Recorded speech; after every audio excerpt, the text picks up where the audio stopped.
Sound is a massive component of any horror experience, and that's definitely the case with Alien.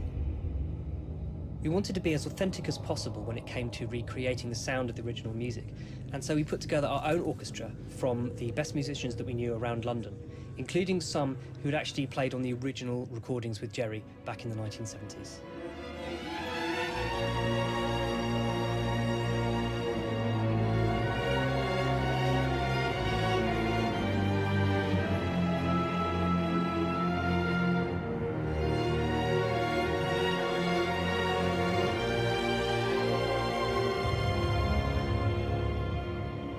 One of the most exciting aspects of working on the sound for Alien Isolation was that we were given access to the original sound recordings from the first film.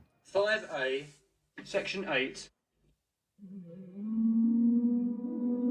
We were very lucky because we were able to find some very old recordings which showed the process by which the sound designers created a lot of those sounds, and we were able to recreate that process as accurately as we could.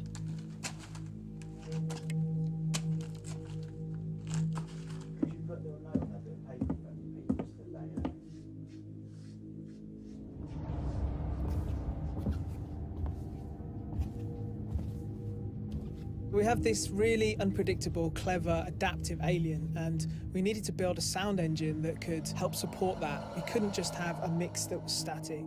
We needed a score that could change and that could adapt based on what the player's doing and based on what the alien was doing. If the player is hiding from the alien, the sound engine will know that and it'll adapt, it'll make it more tense. The idea is to drive an emotional reaction from the player.